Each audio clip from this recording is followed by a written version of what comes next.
technique in the advanced syllabus is going to be, it's hard to describe a name for, we'll call it the stretch through or the Clark Gracie finish to the Cruciplata. I had this done to me by the man himself.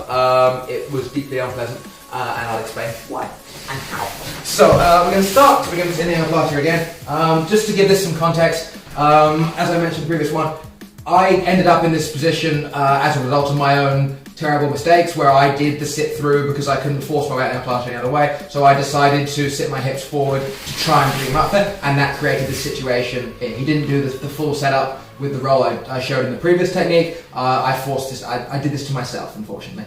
But again, if this leg at any point here is in front of you in any way here, what you're looking to do is to take your right leg and bring it behind your right foot and bring it behind the person's knee here.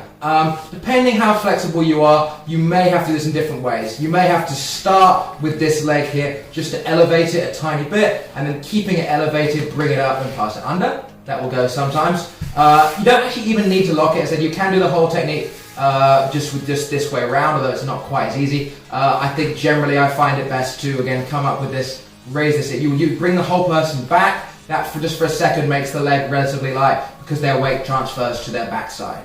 But again, we've arrived in this position. We can be working, we can be trying to dig towards the back here. We're going this, and we go with one foot, and we lift. Try to lift close to the ankle. If I lift at the knee, she can straighten her leg down onto it. Just push your leg. This is not as strong. If I go a little bit lower, if I bend it again, here it's a little bit easier. It controls the whole body, and it's harder for her to curl herself back into.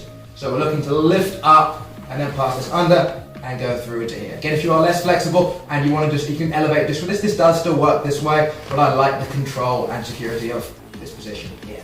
So once we have this, again, we now prevent her from bringing her legs back, make it very hard for her to leave this position. So what we're basically going to do from here now, in a terrible and slightly unfun position for her to deal with, I'm basically going to sit my chest forwards because I need to make sure this hand doesn't slip out. If she is somewhat flexible, again, that will sometimes happen, and then that will probably, there's a very significant chance of hurting her on the transition, but we will lose control, so we don't want to do that. So I'll again have my control. I will sit my chest forward a little bit. I can hold with my hand if I want to, or I can be up here, that's also fine, or I can bring her back a little bit here. But when I sit up, I need to keep my chest tight here so that wrist doesn't roll out. Here it's fine. You want to grab around there, that's fine. I can have the other lapel, various options are fine for me.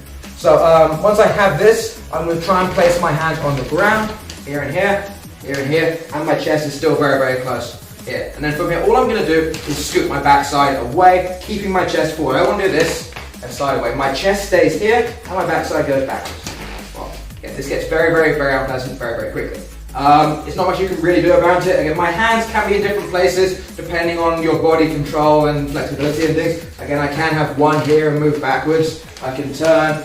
Get my other hand across here. It depends how limber you are. But for me, as a semi-limber person, but not really, my hands just go behind, my chest is here, and I just scooch myself backwards, keeping this hook here. She has no way to really move out. She can't go forward, she can't go backwards, and so we just go directly into a Kimura style finish on the shoulder. So I just scooch myself away, keep the tension here again, don't loosen this as you go backwards. If we unhook it, we're all the way back where we started again, which isn't bad, but again, we're looking for cool highlight reel submissions. So again, we're setting ourselves up here and here, chest forwards, scooch backwards, and get our finish from there. If again at any point you're messing around with this as she's fighting with that, we can still deal with other things and start forcing other options as we go from there. So the two will work in combination. That is the Clark Gracie finish, a stretch through finish to the Cruciplata.